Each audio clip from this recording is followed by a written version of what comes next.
écoutez le studio Kalangu, il est 17h. Tout de suite, le journal en français. À la une, ce 18 février 2025, les travaux des Assises nationales pour la refondation du pays continuent à Niamey. Dans un instant, vous suivrez la synthèse des activités de la 3e journée. Toujours dans le cadre de ces assises, aujourd'hui, les délégués de la presse privée et publique expriment leurs attentes. Des précisions dans ce journal.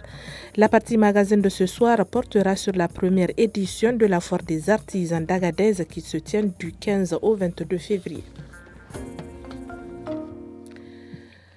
Les assises nationales pour la refondation du pays se poursuivent à Niamey. Les travaux vont bon train dans les différentes sous-commissions. Hier, à l'issue de la 3e journée de travail, les présidents des 5 sous-commissions ont fait le point de leurs activités. Chacun dit être dans les délais requis, n'est-ce pas, Ali Niali? Les 5 commissions mises en place pour les assises nationales inclusives poursuivent leurs travaux, chacune conformément à sa note de cadrage. Ainsi, après les discussions, la commission numéro 1 a fait ressortir la nécessité d'une justice équitable entre les Nigériens, gage d'une paix durable. La valorisation de la chefferie traditionnelle pour lui conférer une place dans le processus de résolution des conflits.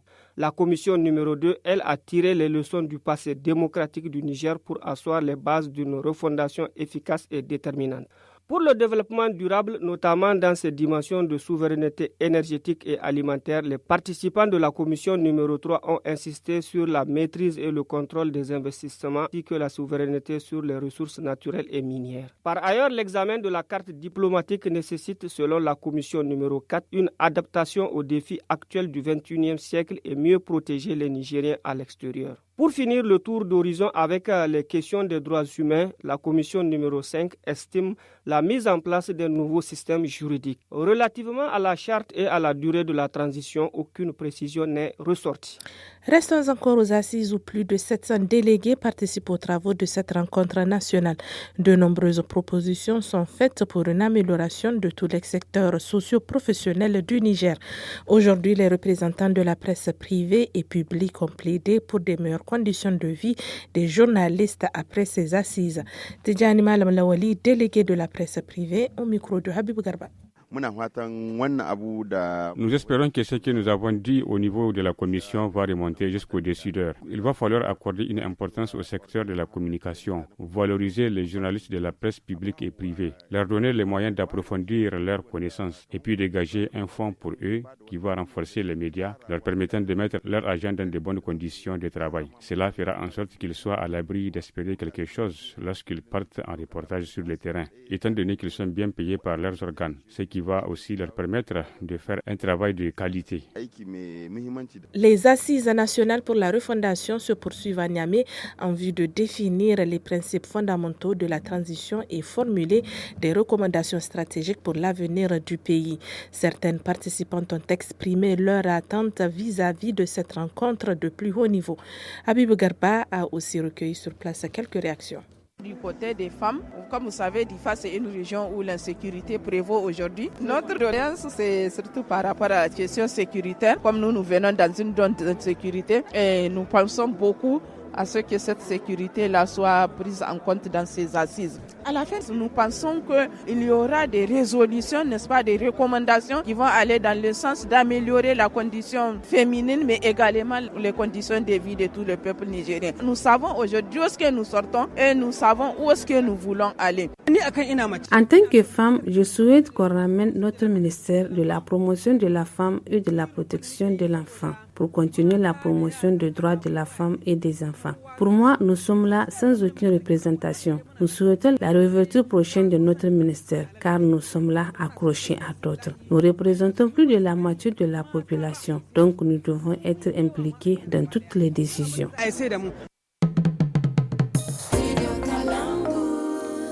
En bref, le nouveau représentant spécial de l'Union européenne pour le Sahel, Joao Cravino, et le Premier ministre Mohamed Ali Lamine se sont entretenus hier à Niamey. Le diplomate pan-européen, à l'issue de leurs échanges, a souligné son objectif de se présenter et d'être à l'écoute des autorités nigériennes pour favoriser une compréhension mutuelle. Il a insisté sur les opportunités futures de collaboration entre l'Union européenne et le Niger, affirmant la volonté de tourner la page et de bâtir une relation forte et amicale. Dans le département de Gaïa, seulement 6 débarcadères sont autorisés pour le transport des personnes et des biens. Ils sont réglementés avec des contrôles stricts à l'entrée et à la sortie. Cependant, des illégaux ont émergé à certains endroits comme à Tera, où celui-ci a attiré l'attention des autorités locales. Les précisions avec le commandant Moussa Saleh, préfet de Gaïa, sur des propos recueillis par Padel Alou. C'est un peu difficile de contrôler tout le long du fleuve. Nous avons 6 débarcadères autorisés. Tara ne fait pas partie. On a pris des décisions qui interdisent l'utilisation de tout autre débarcadère à part les 6. J'ai fait partie de la patrouille pour superviser et évacuer le débarcadère. Ce qu'on avait remarqué vraiment, c'est très grave. Il y a tout genre de trafic. Le procureur a ordonné tout ce qu'on trouve sur le débarcadère. On considère que c'est des produits prohibés. Les grands pirogues là, tous les moteurs ont été prélevés, on a laissé les coquilles. Tout ce qu'on a trouvé comme céréales, tout a été reversé à la douane. On a eu 4 balles de tenue militaire. La destination, c'est Saï. Pour nous, quelque chose qui est venu à Saï, c'est pour l'amener dans le parc. On va continuer à contrôler, à superviser pour barrer à toute éventualité. L'Association des travailleurs victimes d'accidents ou de maladies professionnelles d'Arlit dénonce des difficultés auxquelles ses membres font face, notamment dans la prise en charge sanitaire. Abou Jibji, responsable de l'association pour le district d'Arlit, apporte des précisions au micro de Moutari Abdoulaye. Les difficultés que nous rencontrons sont liées à la prise en charge. On ne nous soigne pas comme ça se doit. Or, c'est notre droit en tant que travailleur et accidenté. Même si vous partez à la retraite, on doit vous dédommager à cause de l'accident que vous avez eu. Nous informons nos responsables de la caisse que nous rencontrons des difficultés pour avoir des soins à Niamey, surtout avec l'assistance sociale et le médecin de travail. Ils nous ont rejetés. Ils ne nous considèrent pas. Ils ne font que nous faire traîner. Nous déplorons ces traitements réservés à nous. C'est à cause de cette situation que beaucoup ne viennent plus pour des soins. Ils préfèrent vivre avec la maladie. Nous voulons à ce que ça change, vraiment. Fin hier à Difa de la foire agro-silvopastorale et artisanale organisée par l'OIM à l'intention des communes de Bosso, Kabalewa et Guesquerou. Pendant 5 jours, les artisans ont exposé leurs produits. Parmi elles, quelques-unes ont été primées, dont la doyenne Boussam Oumara, âgée de 75 ans, et Bintou Abdou, la cadette que je vous propose d'écouter. On venait d'avoir un prix d'encouragement. Vraiment, nous sommes très satisfaits de cela.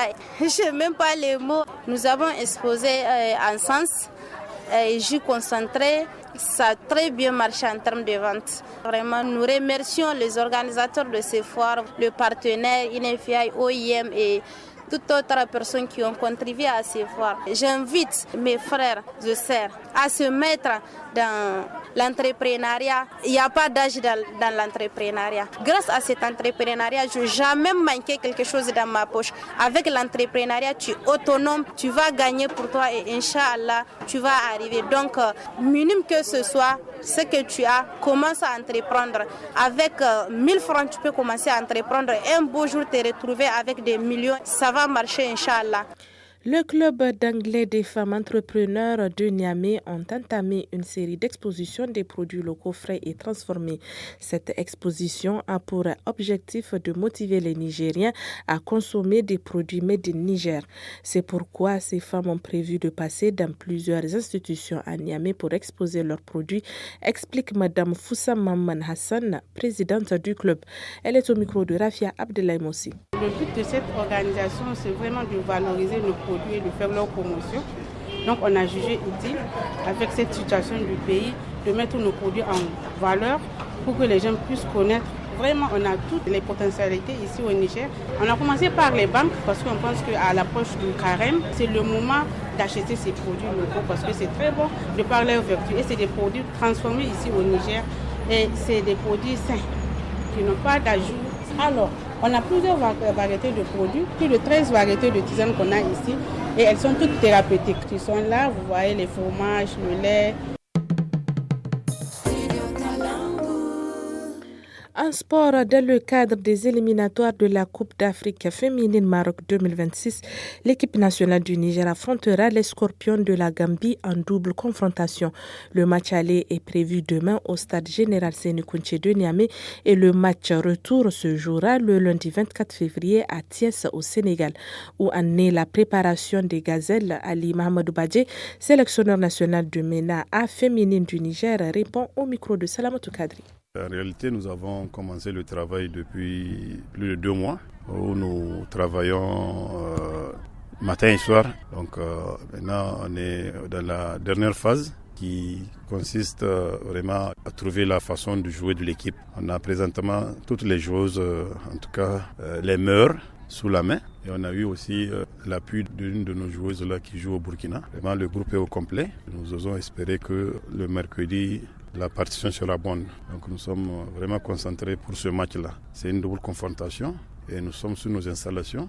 Il nous faut vraiment sortir le grand jeu pour que le public nigérien soit content de nous. Les Gambiennes, c'est vrai, on ne les connaît pas, mais on pense que leur niveau est appréciable parce que la plupart jouent au Sénégal. Donc le football sénégalais depuis un certain temps est vraiment à un bon niveau.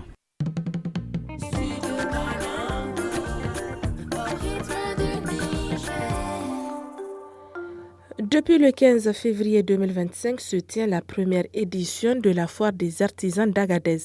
De nombreux stands ont été érigés présentant une variété de produits artisanaux typiques de la région.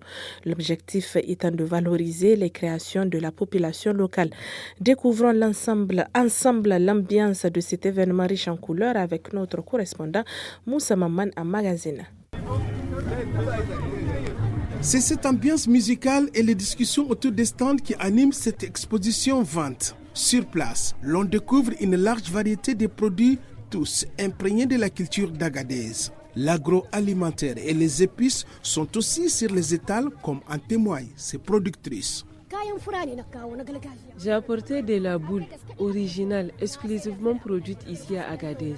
J'ai fait de bonnes affaires ici. Lors de l'ouverture de la foire, j'ai beaucoup vendu, hier et aujourd'hui aussi. Je suis très contente et je remercie les organisateurs.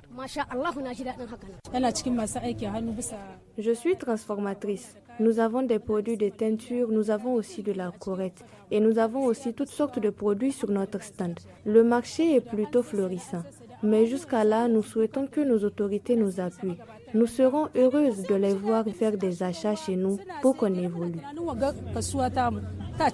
Bien que les stands soient dominés par les femmes, les hommes sont aussi présents. Certains attendent encore les clients. Moi, je vends des produits artisanaux Touareg.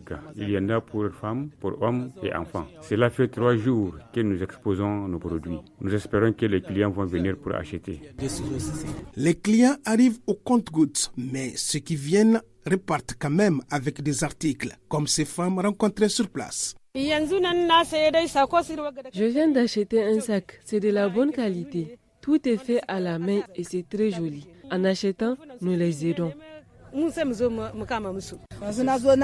Je suis venue payer du sésame et le prix est abordable. Je l'ai payé à 500 francs et la quantité n'est pas du tout mal. Leurs produits sont de qualité et moins chers. Tout celui qui visite Agadez sait qu'il y a des bons produits.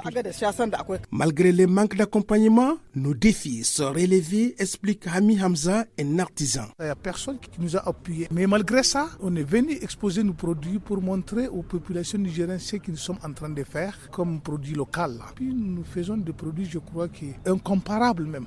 En achetant notre produit de 5 000, tu vas te servir pour 10 ans. Lors de sa visite à l'exposition, le secrétaire général de la région a manifesté son soutien aux artisans. Il a également lancé une invitation à la communauté pour qu'elle se mobilise pour acheter leurs produits.